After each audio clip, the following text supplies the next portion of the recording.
It's the Real Estate Podcast, brought to you by Ray White, the largest real estate and property group in Australasia. And welcome to another episode of the Real Estate Podcast, available on iHeartRadio and also Spotify and Apple Podcasts, or wherever you get your podcast from.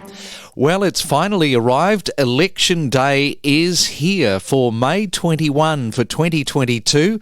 And today you get to cast that all-important vote. But of course, are we going to see a result later today? Maybe not, as things are extremely tight.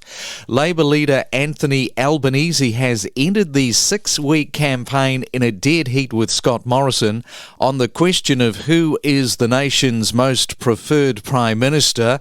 Newspoll has predicted a two-party preferred result of 53 to 47, with Labor likely to secure a majority if that is replicated at the ballot box today.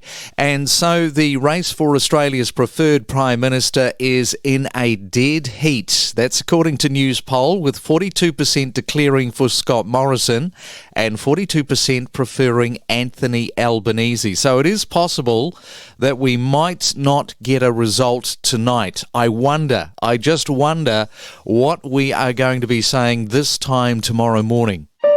It's the Main Centre forecast with propertybuyer.com.au. And let's have a look at weather on your Election Day Saturday. First we go to Sydney, where it's going to be wet underfoot, expecting some showers and a high of 20 degrees. And by comparison, Melbourne is expecting a fine one, although it's going to be a little bit cool with just 15 degrees. Brisbane expecting some rain with 19.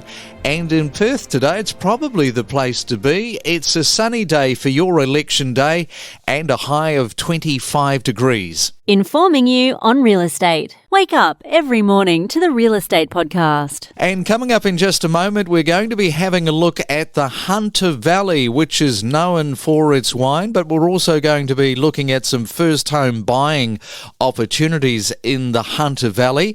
And taking a look at Victoria this morning in Geelong, the auction market there. What's been happening over recent weeks? Well, it seems that more buyers in the market there are prepared to walk away from auctions empty-handed, showing the balance of power in Geelong's property market is shifting after a year of huge growth. The region has recorded a 66% clearance rate for properties taken to auction so far in 2022, which is a sign that the heat and sense of urgency that gripped buyers in 2021 has started to disappear.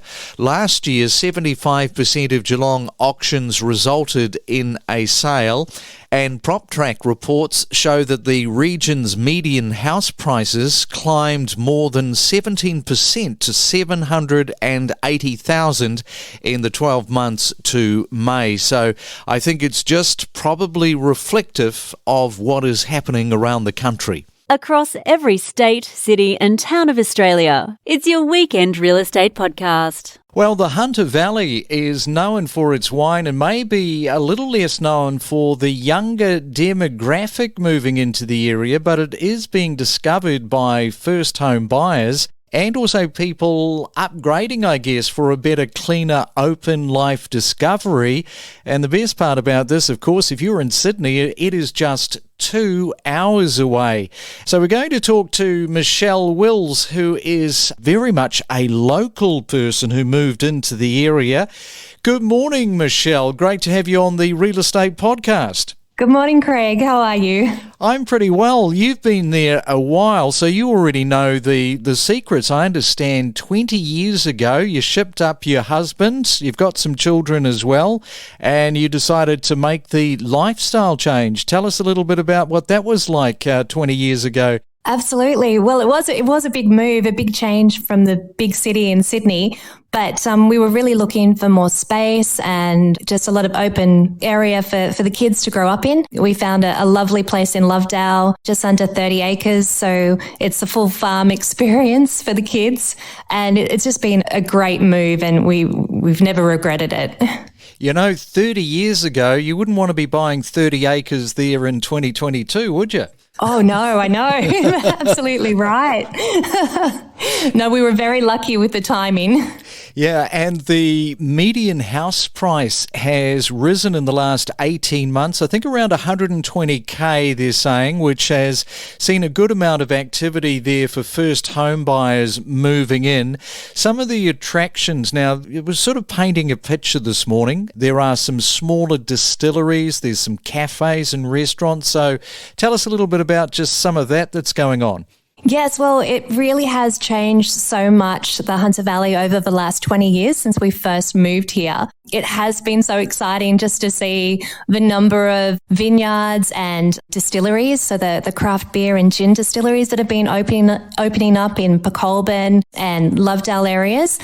So that's been a really lovely change, but also some really exciting new cafes and restaurants that have been popping up as well. So that's, I guess, growing, and you can really see that the tourism industry is really thriving now. So again, that's just a great opportunity for locals to get employment in the area, but also for people outside of the area to come and visit. Yeah, and if you're having one of those big lunches and just relaxing across the weekend, you can always then in the afternoon get on your mountain bike and go bike riding. That's right. My husband has a group of friends who religiously use the tracks in the national parks around here. And there's so many people that are coming to the area to do that. A lot of the locals are enjoying that opportunity just to get out amongst the nature and get some exercise while they're doing it. So a lot of hidden gems out here in the valley that people can discover when they come to the Hunter Valley.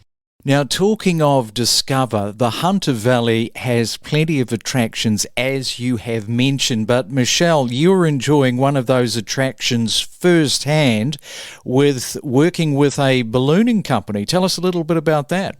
That's right. I'm really lucky to be part of the Balloon Aloft team here in the Hunter Valley. So we offer sunrise balloon flights 7 days a week.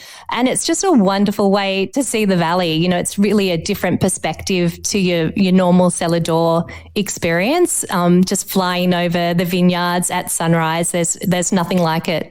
Sounds pretty magical. And we should also mention, for people that are looking and thinking about heading into the Hunter Valley in terms of purchasing property, there is easier commutes to major towns like Maitland and Newcastle, particularly on the expressway there, which no doubt, you know, that's something which has probably been a bit of a godsend in the time that you've been there. Oh, absolutely. Our children go to school in Maitland, so it's made a big difference from that perspective. But just being able to access the beautiful beaches and other attractions along the coast in Newcastle and further north, it's just really easy to get to those places and to explore out there on the weekend. It's an easy commute. Now, just coming back to that earlier point about first home buyers, no doubt you are working with perhaps some younger people, or you know some younger people. Have you come across these first home buyers that have moved into the area over the last 2-3 years? Yeah, absolutely. They're looking for a place that has, you know, lots of fresh air and space for their families to grow up, but also there's lots of job opportunities out here as well. Definitely the tourism industry is a big employer and we're always looking for people. You know, that's an exciting industry to be part of. Yeah, we've really seen a lot of younger people coming here, I guess, attracted by those benefits. Well, thank you so much, Michelle. That has definitely been insightful, an insightful look into the Hunter Valley. You've painted the picture really well. So I'll let you get on with it and enjoy your Saturday morning. Thanks so much, Craig. You too. We connect you to the best real estate information across Australia. The Real Estate Podcast.